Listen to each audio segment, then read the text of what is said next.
February 2026. Bodo Glimt have just eliminated Inter Milan in the Champions League round of 16. A first leg win at home, a second leg victory at the Giuseppe Meazza, an achievement, but not their first this season. This year, the Norwegian club had already beaten Manchester City, won against Atlético Madrid at the Metropolitano, and held Tottenham on matchday 1.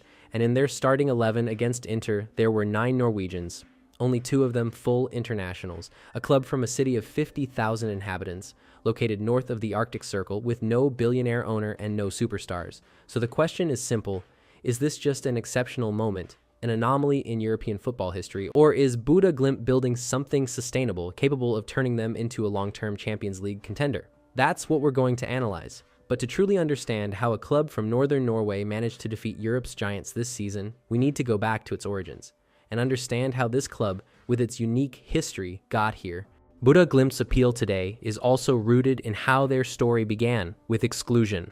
For a long time, clubs from northern Norway simply did not have access to the top national division. The country was effectively divided in two.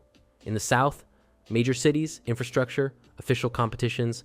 In the north, a football scene considered too remote, too difficult to access, and not competitive enough.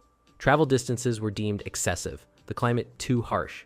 As a result, northern clubs operated within a separate system, with no real pathway to promotion to the elite level. It was not until 1972 that northern teams were finally granted access to the top division. But even then, the rules were not equal. At the time, there were 3 second divisions, 2 in the south and 1 in the north. Southern champions were promoted directly. The northern champion had to go through additional playoffs against southern teams.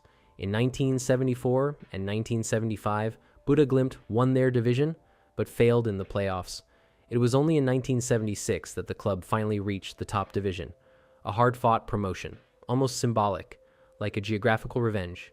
In the decades that followed, Bodo Glimt moved repeatedly between the first and second divisions. Throughout the 1980s, 1990s, and 2000s, the club experienced relegations, promotions, and further drops, a true yo-yo trajectory. As recently as 2016, the club was relegated again. Less than 10 years ago, they were playing in the second division, and it is precisely from that moment that everything began to change. From that relegation, in 2016, everything accelerated. Bodo Glimt were promoted immediately, and since returning to the top division in the 2018 season, the club has changed dimension.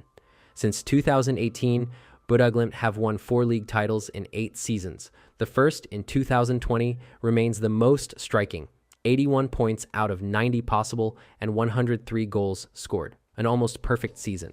But this is important. It has not been relentless, untouchable domination. In 2025, for example, they were not champions. Viking FK finished ahead of them. Bodo are not a Norwegian Bayern, crushing the league year after year. They are a club that has established itself at the top, consistently competing near the summit, but without systematically overwhelming the competition. And while consolidating their domestic status, they began making noise in Europe. In 2022, a 6-1 victory against AS Roma. In 2024 to 2025, a win over Lazio. Then a Europa League semi-final last season. And this year, the level has risen again. Manchester City defeated, Atlético Madrid beaten, Inter Milan eliminated. So one question becomes unavoidable: why has Bodo Glimt become so difficult to beat? Because if the Norwegians keep delivering performances against European giants, it is not by chance. The club is built on 4 very clear pillars, and the first is probably the most visible. Bodo Glimt play north of the Arctic Circle. In winter, some days do not exceed 3 hours of natural daylight.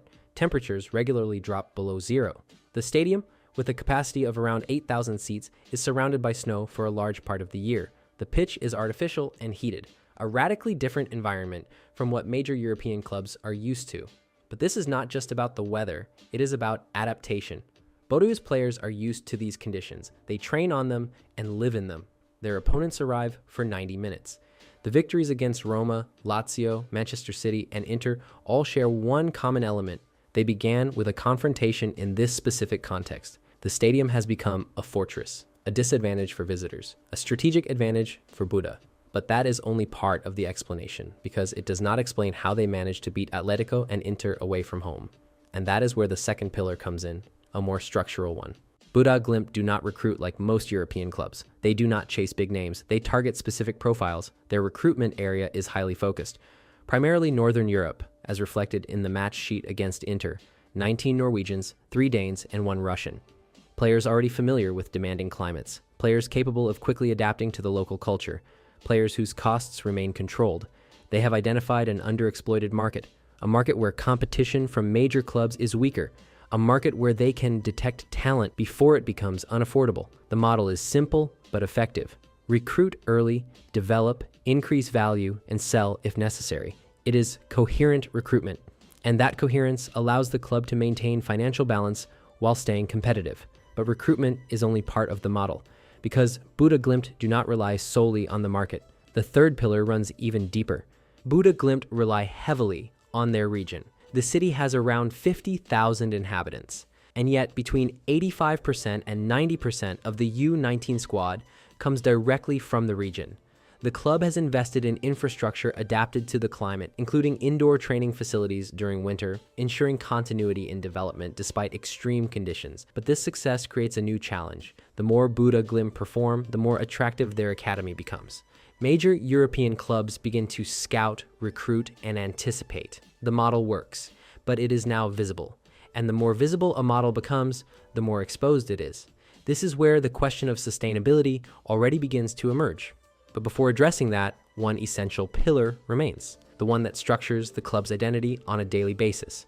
The final pillar may be the most decisive, because strong recruitment and a productive academy are not enough if the daily environment is not structured. Since 2018, the sporting project has revolved around one man, Kjetil Knutsen. His arrival marked a turning point. Before him, Bodø Glimt were a reactive team, comfortable playing on the counter. With him, the club changed identity: higher pressing, assertive possession, and constant intensity. Knutsen installed daily standards of demand, but tactical work is only part of the project. Bodø Glimt went even further. The club brought in a former Norwegian Air Force fighter pilot, Bjørn Mansverk, to strengthen mental preparation. An unusual choice. His role is not that of a conventional psychologist.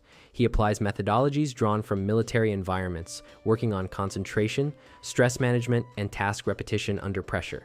The concept is simple: train like you operate, and build mental automatisms capable of withstanding critical moments. These 4 pillars do not only produce effects on the pitch, they generate tangible economic consequences as well. And for Bodø Glimt, those effects have been remarkable. The squad's market value has risen from 5.6 million euros in 2017 to over 57 million euros in 2026. It has multiplied by 10, but that's not all.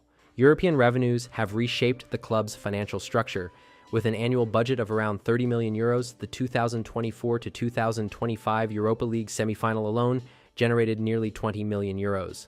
This season, thanks to qualification for the Champions League round of 16, earnings have already reached 57.2 million euros, more than the total value of the squad.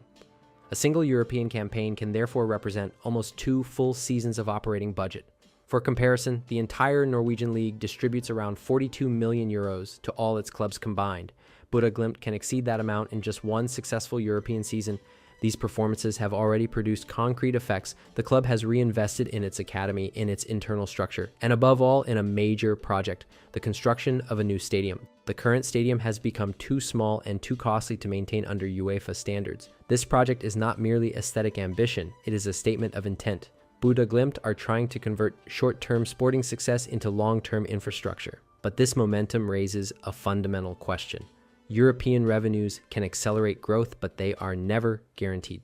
They depend entirely on European results. And this is where the real issue lies. Is Bodø Glimt riding an exceptional wave, or can the club establish itself sustainably in Europe's most demanding competition? The first issue is whether the young players will stay. Today, the club relies heavily on young profiles, locally developed or recruited early from still accessible Nordic markets. But European performances change the equation. Scouts are present, agents are watching, offers will come. And when a club moves from a 30 million euro budget to more than 50 million euros in European revenue, player valuations rise, and salary demands logically follow. The second issue will therefore be wage inflation. If the cost structure expands too quickly, the club will need to consistently qualify for Europe to maintain balance. Dependence on results will increase. Third issue, cultural shift. Today, Bodø Glimt operate without structural pressure.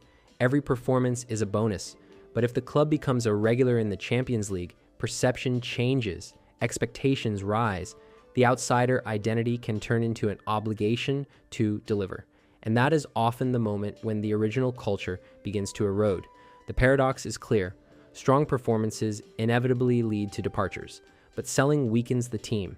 They will therefore need to keep recruiting intelligently, developing locally, and rebuilding continuously, if results hold and if they want to preserve their current model. In any case, Bodø Glimt prove several things: that a coherent project can compete with far larger budgets, that context can become a strategic advantage, and that culture and structure can compensate for the absence of superstars. But success changes everything. In modern football, the hardest part is not reaching the top. It is staying there. Bodø Glimt may now be at a turning point.